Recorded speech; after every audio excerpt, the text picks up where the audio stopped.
This is the MSI Christmas video. Damn it. You know, Video? I'm sorry. I'm just Christmas audio.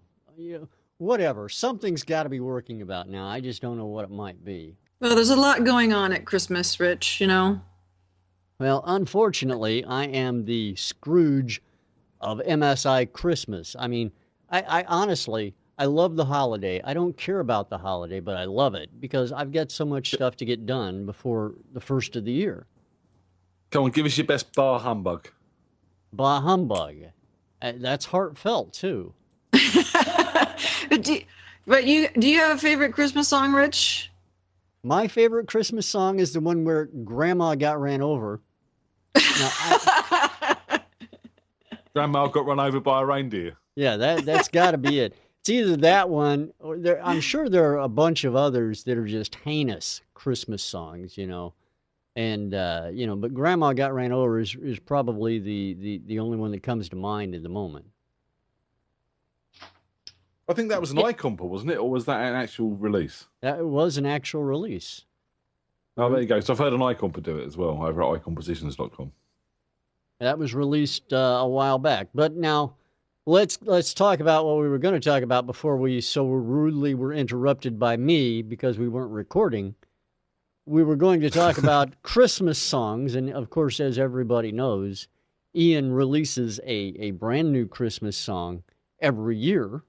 And he was telling us actually how he goes about it and what he does to make sure that the Christmas song is indeed a Christmas song as opposed to a beer drinking song, an Easter song, some other holiday, who cares, right? So why is a Christmas song a Christmas song? What are the prerequisites? Well, there's certain rules you've got to abide by when producing a Christmas song or writing a Christmas song. First one is you've got to mention the word Christmas as many times as you possibly can. All right, so that's because one. because people need reminding. It's that time of year, obviously.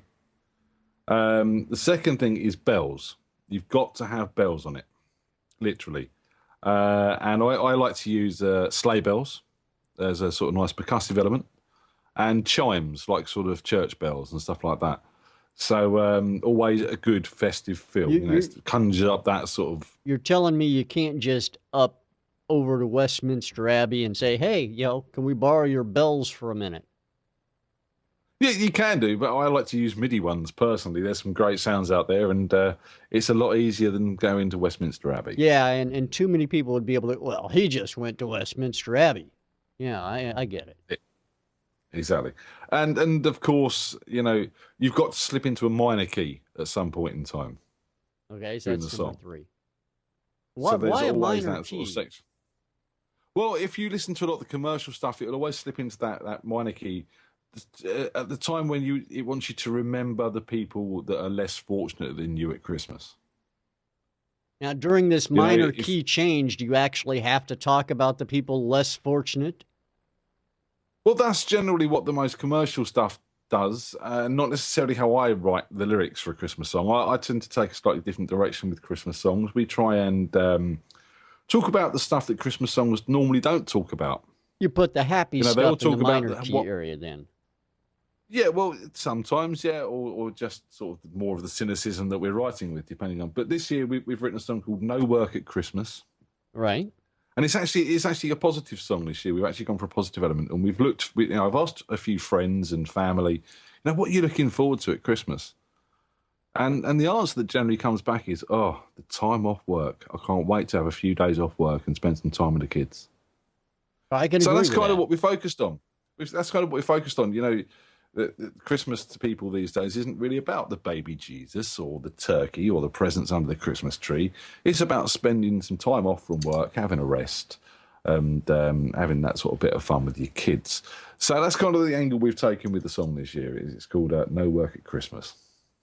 No work at Christmas. That's a great idea. And now I'm trying to get my head around these prerequisites for Christmas songs because apparently there are only 3 of them right now. Are there any more, or is that it? They're the 3 main ones. If you're right, I mean there are other elements you can bring in. the choirs. I like to use a lot of big backing vocals to give the song like it's got a choir on board. Obviously, choirs bring up a good Christmas feel, and lots of deep reverbs and stuff like that to sort of give it that sort of quiet, more choiry effect as if it's in a church or something like that. So there's little elements you can get into the details, but the three main requisites are really bells, mention Christmas as many times as possible, and slip into a minor key somewhere. All right, there you have it. So if you're making a Christmas song out there as part of the MSI fan group, and we know you are because, well, you're like-minded with Ian, I'm sure. Those are the three requirements. You are the people's person. Choirs, exactly. Choirs are good. And, samples. I've used a sample this year, which I'll leave as a surprise. But, samples of old films and stuff like that always work. Again, lots of good sort of Christmas films out there which you can draw from. I'll bet I know the sample you used without even having heard the song.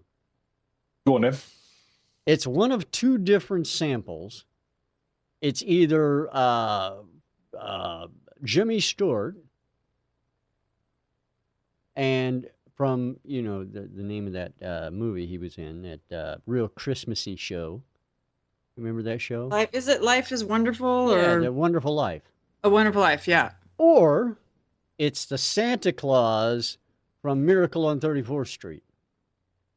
It's neither, actually. I'll tell you what it is. I've sampled a bit from A Christmas Carol, the original 1935 black and white version. You didn't do the George C. Scott one? No, the original 1935 one. You got to do George C. Scott. There's copyright issues, Rich. Yeah. 1935, out of copyright. Fantastic. Yeah. So 75, Rich, that's the optimum number, 75. That's the one. You see, you've got to know your stuff, man. So from that point of view, I've sampled the conversation between Scrooge and Bob Cratchit. Which conversation? I mean, since you're giving it away, the secret, not the song, but the secret. It's the part where Scrooge says to Bob Cratchit, "I suppose you'll be wanting tomorrow off then." And Cratchit sort of says, "It's only once a year, sir. If it's convenient to you." And he goes, "Well, it's not convenient. It's not convenient at all. It's not fair. I have to fork out every 20, poor excuse for having to pick my pocket every 25th of December." You actually do that very, very well. I'm impressed. I'm English. Scrooge you sound just like him. Yeah. It's not fair. It's not fair at all. I'm amazed. All you need is a upside down smile. Put a frown on that face, my boy, and you've got it made. All right, so this is a Christmas message. I suppose we should give a message, a Christmas thing, whatever. Anybody got anything they want to say? May Santa bring you many musical instruments. All right, okay. That's a good one. Andrea, can you top that? Not well. I don't know if I can top it. I love Ian's idea about the song being about not working, because I actually am still working quite a lot and only get really Christmas Day off. So I think it's great when people get to take that time and spend it with their kids, and so enjoy that, because do you want me to call your boss and give him the old Scrooge? I'm going to show you Christmas past, blah, blah, blah, blah. Ian can come in. I'm going to show you Christmas present, blah, blah, blah, blah. We'll get James to come in. I am Christmas future. Well, James is the ghost of Christmas future. I like that analogy. Yeah, that's funny. The funny thing about, working independently as a musician is you don't really think about Christmas until it's right there, So in other words, you're the boss, so we should call you up with the whole Scrooge thing. Yeah, it's really my own doing. So unfortunately, if they want to visit, they can visit me if you want to send the ghosts. We'll see how well I listen next year. I'd love to come and join you. Can you pay the airfare any chance? James is online. Can we bring him in as well? My Christmas message is this. I have no idea, because I'm not even sure what machine I've got everybody on now. All right, let me try this. Of course, as Bosco and Peck say in their album, there is no guarantee. It is what it is, as Rick Yes, Brindell would say. Rick Brindell, my man. I had a gig last week, and I had to buy a Christmas fake book for it just in case I was going to end up at the piano. And it was, but it's one of those books that's really filled with songs you've never heard of before. And there were a couple, Rich, that I think that are perfect for you. Okay, I'm willing to hear this. Since you've chosen the Bah Humbug role. Okay. So the first is called Grandpa's Gonna Sue the Pants Off of Santa. I like. You like that one? Yeah. How about In the Bleak Midwinter? In the Bleak Midwinter. I'm not quite so sure on that one, but I like Grandpa suing the pants off people. In the bleak midwinter, though, it is quite a bleak Christmas song. In the bleak midwinter, you see, and you've got to sing it with that Catholic drone because music and hymns and that. I'm not a religious person, but I was brought up in religion, and to me, singing should be about rejoicing. And I think like the gospel churches have got it right, but Catholics they haven't. They like the drone, that monotonous. It's true. Everything's a little dirgy. Dirgy. That's the word. Dirgy. But there's one I thought of when I thought of you, Ian, when I saw it. It's called The Boar's Head Carol, and I've never heard it before, but I thought surely this must be something it's got to be about a bar. The Brits sing at Christmas. Got to be about a bar. No. By the way, speaking of bars, I've got James online with us, I think. Speaking of Brits. Do I have James? Yes, you do. Can you hear me though? I can. Amazingly enough. That's fantastic. So how's everything going with your new system? Yeah, don't even ask. We were just Happy Christmas. Yeah. and to you. I've actually got a lot of work left to do. I was hoping, beyond all hope, that I was close to being done. But, not even. He's basically broken it. Yeah, pretty much. So does this mean we don't have any video whatsoever? We're doing a radio show. It's going to be a Christmas radio broadcast. So, James, we're talking about Christmas songs. Yes. Did you know there are 3 prerequisites for Christmas songs? In what context? Yeah. There are 3 things every Christmas song has to have, according to our very own maestro, Ian. Number 1 is you have to say the word Christmas as many times as possible. Okay. Number 2, you have to have bells? You have to have not just bells, but you have to have MIDI bells. No, I didn't say they have because to be MIDI obviously bells. regular bells sound too much like real bells, and MIDI bells are so much better. Regular bells are fine if you've got them. I haven't, so they're MIDI ones. Deal with it. All right. Well, whatever. And then the third one, minor key. Yes, you have to have a minor key change. You have to drop into a minor, basically, to sort of convey the sadness that, of all those people at Christmas who aren't celebrating with turkey and stuff like that. But Ian... Is that what Jimmy Savile did? Dropping into a minor? But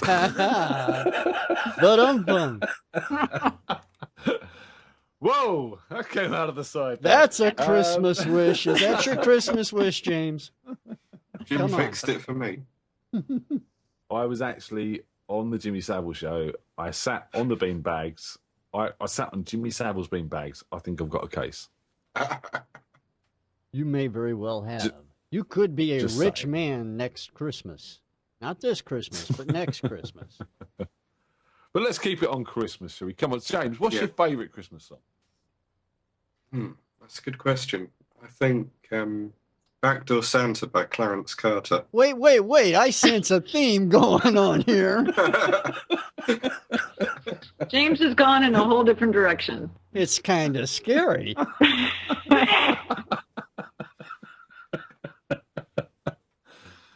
Is any of this going to be usable? PG is what this will be rated. Kids, go to bed. And James, tell us, why do you love this song? Well, Does it go into a minor key? I don't believe it Is there does. bells in it? Do the bells end? Don't let the bells end. Oh goodness! What Let's was the initial ask question? Andrea what her favorite Christmas song is. It's probably safer, isn't it? I don't think I can follow James. I mean, let's see. What is my favorite Christmas song? Well, I love the Christmas song. That's the one that starts chestnuts roasting on an open fire. You know that one. What version though? Well, you know what? There's a lot of good versions. I really love Nat King Cole at Christmas. I love all his stuff at Christmas. And I really like, it's weird. Maybe it's a subconscious thing. I really like Baby It's Cold Outside. That's another a song with a lot of innuendo in it. Yeah, it's true. There is. Now, there are two schools of thought on this song. I'd like to hear everyone's take on this. Everybody knows the song Andrea is talking about, right? Yes. All right. So the question is the two schools of thought go as follows. One is it's a happy-go-lucky song between two people who really like each other, and they romantic song. The other school of thought is this is a date rape song. Because the guy is trying to get her to stay, she's wanting to go, and he's wanting her, so it's that kind of thing. Yeah. I'm serious about this too. It's Yes, really I've amazing. heard it too. I've heard the discussions too. Exactly. So the question This is is kind of like the whole blurred lines, Robin Thicke conversation, isn't yeah, it? Really. So which is it in your opinion? Is it the two romantic flirties having fun at Christmas, or is it the Bill Cosby whole thing going on? Which is it? Given the year it was written, which I think is sometime in the late 30s. There's a lot to be said for that. I agree. Yeah, I mean it's a question mark, I have to say. When you read the lyrics, actually I did it for a gig last month, and if you look at the original lyrics, the line that gives people that impression is the one where she sings, the neighbors will think, say what's in this drink. Yeah. But there was a sense of innocence at the time. If you go back and look at my dad actually watches a lot of silver screen movies, so we make fun of it all the time because they're so slow. Now, was this song done back during the Prohibition times? Because what's in this drink could allude to alcohol. Yeah, it might have been. Exactly. Yeah. It sounds a lot more innocent, but I think it really depends on who's singing it, doesn't it? Or who wrote it. And again, without getting too political, I think, in this modern time where all this sort of sexual tension and weirdness and kinks have sort of become a big part of the media. Don't bring the display Kinks now. into this. They were one of my favorite bands, so don't even. But, you know what I'm saying? We're putting a modern twist on a song. I mean, if you look at Santa Baby, another classic that's full of innuendo, which was meant with a bit of tongue-in-cheek sexiness rather than a dirty old man trying to get some young lady. Do you know what I mean? It's Sure, yeah. everything's open to interpretation. I think you have got to look at, as Andrea says, look at the time it was written, and take it with the innocence that it was intended. But yeah, I have to agree with that wholeheartedly. Politics aside, songs are songs, and they're all in good fun for the most part. Our minds are a lot more twisted now. Yeah, that's right, James. For sure. Yeah, what have I done? I've opened a can of worms here, really, haven't I? You see, mine, I'd have to say, would be Fairy Tale in New York. It's not Christmas for me until you've heard that playing in the shops. Everybody never can heard sing that. along to it, because you'll always sound better than Shane McGowan. Have you ever heard that, Andrea? I've never heard of that song. I'm trying to place it. What's the It's hook? Christmas Eve, babe, in a drunk tank. Yeah, an old man said to me. It was Kirsty MacColl, basically, and a band called the Pogues, who are an Irish, well, I think they're Irish band. And it's just a proper folk song. Kirsty MacColl obviously died in a seriously bad boating accident not long after that happened. And it's over here in England. It is an absolute classic. And it's it's sort of about this couple's relationship, and it starts off all nice, and by the end of it, they're calling each other names and sort of not getting on too well. Your typical family Christmas. Yeah. What's the line? Merry Christmas, you arse. Thank God it's our last. It's one of the lines. But it really is. I mean, despite the theme and how it sort of all turns nasty towards the end, it's brilliant. I mean, it talks about the choirs of the NYPD. So I presumed it was quite big in America, but obviously not. I've never heard it. Yeah, I've never heard it either. But now I want to. Look it up, check it out. Look it up, check it out. It'll become once you get over the guy Shane McGowan, as James said, hasn't got the greatest of voices. Just listen to the writing and the playing and the lyrics, and it's a great Christmas song. All right, change subjects. On the same kind of thing, though, Christmas is big for Christmas dinners. What's your favorite food for Christmas dinner? Ian? All right. Well, we kind of don't do the traditional turkey anymore. We have done for years, but we've kind of sort of tried to mix it up a bit. So we've had duck, and we've had a 3-bird roast, and this year we've got a 5-bird roast. Now this thing is basically turkey, duck, chicken, goose, and guinea fowl with an apple and sage stuffing, and covered in bacon and some kind of sauce, cranberry sauce, I think. So is we've gone bacon for that big route. in England for Christmas? We always have what we call pigs in blankets, which are little cocktail sausages wrapped up in bacon. That's been as long as I can remember. But bacon is generally pretty big in my household anyway. Okay. I cooked for Thanksgiving, and that was a traditional turkey and everything put together. But the thing, my parents are, older now, and the thing about when you cook for people who are 80, they all have things they can't eat, right? So you end up basically making whatever everybody can eat.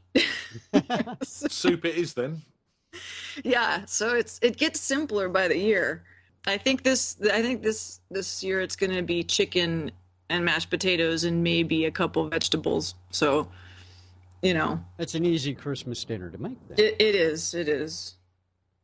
All right, James, how about you? Favorite item for Christmas dinner? I'm pescatarian, so my Christmas dinners are usually a little bit different to most. But what I do like is a good nut roast, plenty of roast vegetables, lots of sprouts. And in the morning, I like to have a bit of smoked salmon as well. Always have it accompanied with plenty of alcohol. Oh, he's speaking my language. What's a pescatarian? So effectively, I eat fish and vegetables and dairy products. I'm not quite vegetarian, but I usually say I'm vegetarian to be safe. You're a pesky vegetarian, thus the pescatarian. Yeah, exactly. Nice. Yeah. I'm the same, James. I've just adapted lately to my folks' influence. Oh, cool.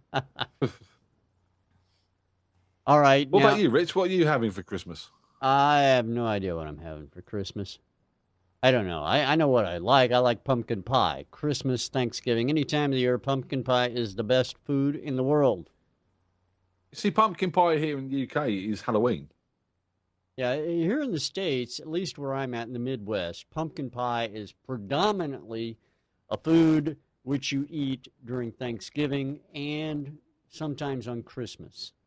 But mostly Thanksgiving, although I like it any time of the year and would love for it to become a Christmas staple, as it should be.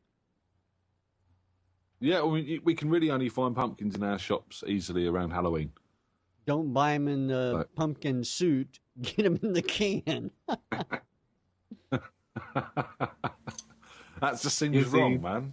The only squash that we really have all year round is butternut squash, which is the closest thing to Now, you can, pumpkin. instead of pumpkin pie, James, try sweet potato pie. Well, Sweet that's potato nice, pie yeah. is almost the same as pumpkin pie in its taste.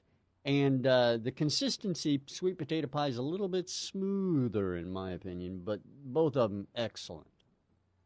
I'll tell you what, while we're talking about food, Rich, I mean, we were chatting the other day on Skype, and my wife was requesting a recipe that you were explaining to I us. sent. And, what you did. You have sent it to us, and Tony has licked her lips and has got that in store for some point in time. So let's talk about that. What was it called? It's a very simple thing. I'm sure Andrea knows it. Party mix. You know, Andrea, party mix checks. Sure, Corn of course, checks, yeah. rice checks, wheat checks, pretzels, and peanuts, and Worcestershire sauce, seasoned salt, and all that good stuff on it. Mm-hmm. Yeah, great stuff. Eat it while consuming alcohol, and you're having a good time. Yes. It's a cheap, tasty. Football snack. Yeah. It works great for football. I mean, if you're sitting, I don't know about soccer, but for American rules football, you sit around eating that, drinking beer, and watching football. You're having a party. I don't do football, to be honest, soccer, whatever you want to call it, to be honest. So I don't indulge in that. I'm more of a sort of popcorn and a film man. You can have this with a film as well, certainly. Would I be having a good time, though? Depends on the film there, but yeah, for the most part, though, this is a very, as Andrea said, it's a tasty treat. It really tastes very good. So, out of interest, what Christmas gifts does everybody want this year? Is there anything in particular that, music-wise or music-related, that anybody wants? Mine was delivered as we were recording this right here, right now. Wow. To be very honest, it honestly was. Over here, what was it, last year in July? This is a funny story. I'm probably going to get busted, so Staples, they're going to come after me, the corporation, that is. Anyway, what happened was I went out and bought a chair that I use in the studio, and I got a 3-year protection plan on it. So in case anything wore out or anything like that on it, anything broke or anything, they would replace it or repair it for free or give me the money and I can get a new one. And the seat on this chair, all of the leather has worn off of it because I sit in it so much. So I called them up and I said, here's the plan number, blah, blah, blah. I want to replace this chair because the leather has worn off. And they said, well, here's what we'll do. We'll send you a electronic cash card worth the value of the chair, and you can just go to Staples online or go to the store and redeem it for a new chair or whatever. I'm like, okay, sounds great. They sent me the card. I went out to Staples and looked at the chairs, and then a 24-inch monitor caught my eye. The 24-inch monitor was on sale for the price of the chair, plus tax. So for $7, I got a 24-inch monitor sitting here in a box that just arrived today, which is essentially a Christmas gift from Staples. Very nice indeed. And one more cable. Yeah, and one more cable to screw things up. Exactly. Well, I've actually put my letter into Santa, as you do, and I've sort of asked for a 4-channel input into my studio. I've got only a 2-channel here for doing home recording stuff. And I'm sort of expanding my horizons a little bit with recording in the room. So I'm kind of looking for a 4-channel input is what I've asked Santa for this year. Yeah. Some sort of audio interface, USB, Firewire, USB. I haven't put too many rules on this fact. Just the 4-channel is the prerequisite, basically. Cool. All right, Andrea, how about you? You know, I'm not asking for much. I have everything I need. I will probably buy myself a late Christmas present. As you know, I have to replace my computer. So I'm looking now at where I'm going to go with that. So I'll probably have a late Christmas at some point in January.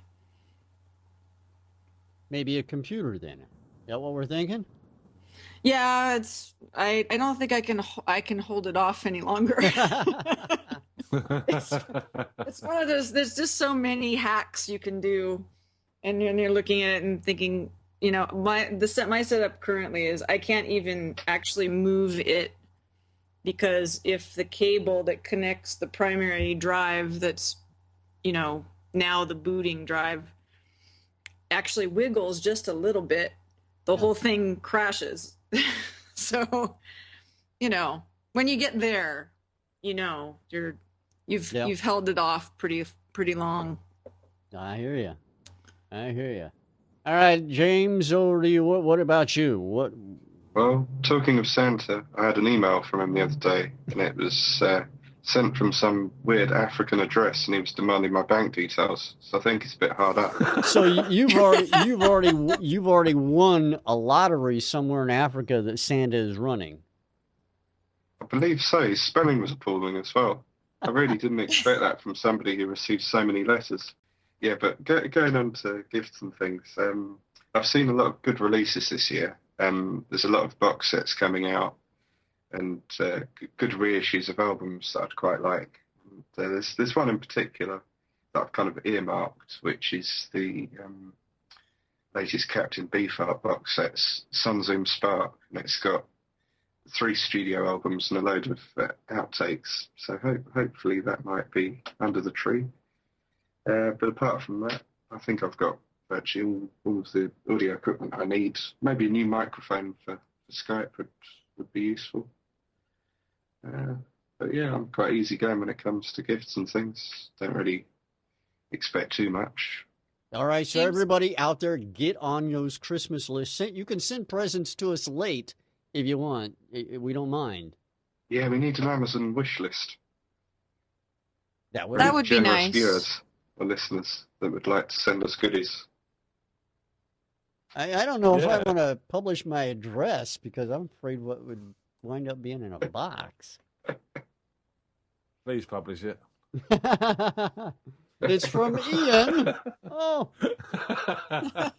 I just want you to have a Merry Christmas, Richard. It's a bird head. Oh, okay. Yeah. It would have been a horse's head, but the packaging was so expensive. His shipping would have been horrible. Not to mention the flies. All right. Andrea, do you have to go? I know you got something to do. You were supposed to do something at 1 your time? No, I do have to go. I'm 30 minutes away from beginning my teaching day at the music school. Yes. Who? What are you teaching today? I'm not going to ask who, because these are children you're teaching. But are you teaching voice, instruments? What are you teaching today? It's all, let's see, Mondays, it's all pretty mixed up. Yeah, I have some piano students, some voice students, a guitar student. I have a 9-year-old all-girl rock band. Awesome. Get them on the X Factor. I can't believe it's America's Talent or whatever it is. Yeah, they may end up there. They're pretty rocking, so... They got a kick-ass name? Is it like Andrea's rock group? Or... They chose the name themselves. They're called the Legendary Notes. So yeah, that's what I'm off to do. So yes, unfortunately, I do have to leave you guys, but it's been fun. Well, Merry Christmas and Happy Holidays to you. Merry Christmas to you guys, too. Season. Yeah, Happy Christmas. And Merry Christmas to all the people out there listening. Don't worry about them. Looking forward to being on the show 2015. We'll have some fun. As long as I can get the cables straightened out, I think we'll be okay. Yeah, if Rich can figure out his gremlins. Yeah. I'm just going to tear everything out except for the stuff that works, which means I'll probably have an empty room by tomorrow evening. You're a trooper. You're a trooper, Rich. Yeah. Taking it for the team. Yeah, I've heard him be called many things before. Yeah, never a trooper. All right. All right, guys. You take care, Andrea, and we'll see you in the new year for lots of new music. Yep. See you in January. See ya, Andrea. Take care. Bye-bye. Take care. Very cool. James, what were you up to over Christmas, man? Well, let's think. I've already been to a Christmas party. Had a fantastic one on Saturday with a couple of good friends of mine, and that involved consuming an entire bottle of port and some weird drink that was a bit like semi-skimmed Baileys. Skinny skinned babies? You were drinking what? Wow. Semi-skimmed Baileys. You know, like the Irish cream liqueur. Ah, okay. It's the English accent that's throwing me off, I think. That must be strong today. Got another one coming up on Monday, and then we've got Christmas itself, which I'll be spending at home, and then going up to London, then disappearing for a conference over the New Year period, and then be back to do shows in January. Busy man. Indeed. So that's my Christmas sorted. Got all of the presents done and dusted. Did a little bit of wrapping today. I think I'm pretty much set. Well, what were you doing? Sort of like hardcore gangland rap? Yeah. Or was it something a bit lighter, like Will Smith? No. It's dark stuff. It uses a lot of expletives, and I'm trying to incorporate death metal vocals as well. I like your style. Can you give us an example of this Christmas rap? I'm afraid it's too fruity and fresh for this show.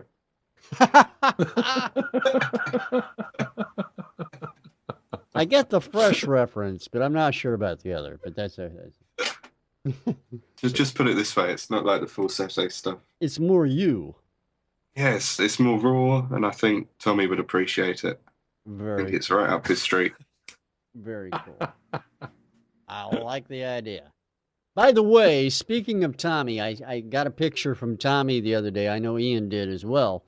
Tommy has a new, I don't want to say it's a tattoo, but it is a piece of body art that he's got going on. I wouldn't say it was art. It's more like a canyon, a deep hole in his chest. Yeah. That's more like it. That's how I describe it, yes. He had a pacemaker replacement, so we certainly hope he's doing well. Wish him all the best over Christmas. Yeah. Since you brought him up, I thought I should mention that and, just let him know that he's in our thoughts. And no matter how much we try, we can't get him out, which is why we mentioned him. The terrible thing to say, I know. We do love you, Tom, and get well soon, and hope you have a good Christmas, even though you're not in the best of states. True enough. And I think we should also echo that sentiment to our good friend who was on the other week, John Schroeder, who's also not a well man, but he's still carrying on like the trooper he is. And let's wish him a Merry Christmas too. Yes, indeed. Merry Christmas to John, and hopefully the new year will bring lots of glad and great tidings to each and every one of us, and them, and everyone else who's listening to this. And, too many people to name by name. We could try, but it might take a while. But, thanks to everyone who's been involved in the show in the last year and previous years, all our guests, all the bands that have featured their music on the show, and everyone else who's got involved outside of that. So, it's been another good year of music, and hopefully the new year will bring many more good bands. And of course, we want to remind everybody, if you're an indie musician out there, you want to get your music heard by the panel. You want to find some real critique of your music, a good review, not just someone who's going to say, wow, I love it, I think it's great, but who's going to review and critique your song with an honest, unbiased opinion. MusicSceneInvestigation.com is the only place to get it done. And get it done right. It's reviews you can use, as Walter Hargrave over the Indie Music Bus once said. Yep, if you want your work ripped to shreds, send it to us. No, that's the Simon Cowells of our panel, Ian and James. Not every song gets ripped to shreds. We have had people who sent some stuff in, which is pretty terrible, but it's always constructive criticism. To be fair, it's always constructive criticism, however much we sometimes like to take it to the nth degree. Except for Tommy. Tommy did one time put a phone cord around his neck like he was hanging himself after hearing a song. And we're needing to do it far less frequently now, as the quality of the music that we're being sent is constantly improving. We're receiving some amazing work, so keep it coming, and hopefully knock on wood. get some really good stuff next year as well. We should do a Christmas song show. Set up a special submission for it or something like that. But we should do a Christmas song show. It'd be a little late to do it this year. We might be able to do something next year. Could be an idea for next year. Do a special edition Christmas song show. I would like to see that done. I'll submit one. Yeah, I'm sure you would. Now, the one thing that not anybody can tell right now, because we're doing this via audio, is Ian is festively dressed for Christmas in a wonderful outfit that he has on, including a Santa Claus cap and Santa Claus headphones. But the one thing I want to comment on is Ian is a T-shirt aficionado of MSI. He is like the Kim Kardashian of MSI when it comes to modeling T-shirts. And today's shirt is no exception. He's got a wonderful Christmas-themed T-shirt on. Ian, why don't you tell everybody exactly what it is? Give us a little description of it, because I don't even know what to call it. Well, this is that classic Christmas character that everyone knows.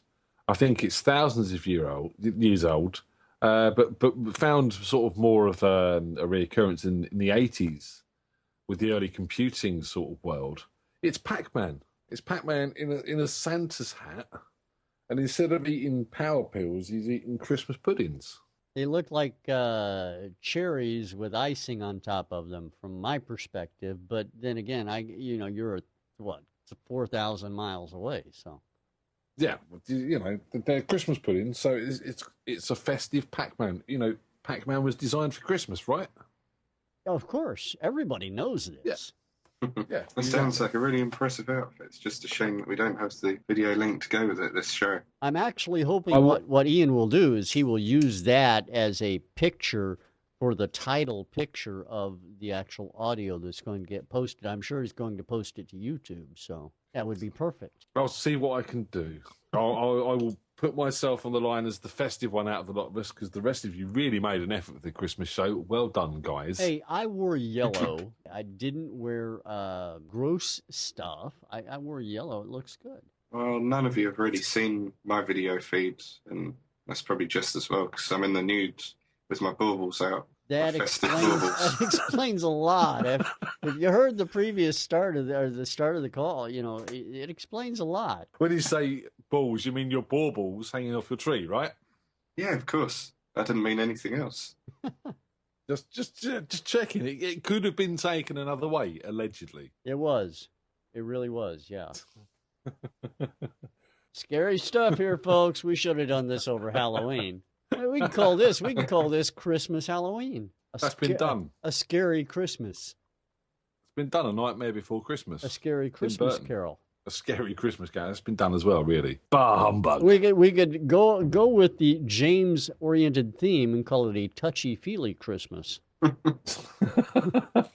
Maybe not, eh? One question before we go I have for everybody. 2015, what's your wish for 2015? I'm kind of in a place at the moment where hopes and dreams are not really reality. So it's kind of a case of getting through day for day, week by week at the moment, rather than sort of setting sights and just sort of hanging in there and getting through the patch that we seem to be in at the moment. So as long as we can maintain that and keep some sort of sense of sanity, I'll be happy. But otherwise, I'd like to see my YouTube channel grow. If anything, we're looking to do more video work. We're looking to do more music. As always, it's a time thing for us.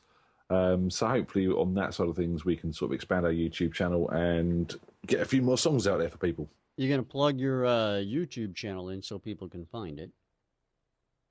It's Ian Husbands. Just search for Ian Husbands on YouTube and you will find me. All right. James, what about you?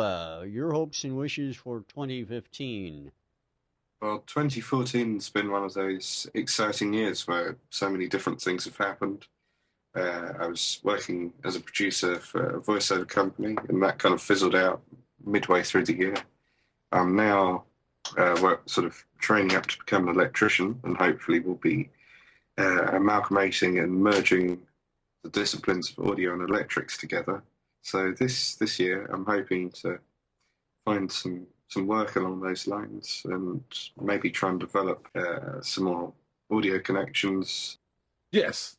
So we've been at this a while.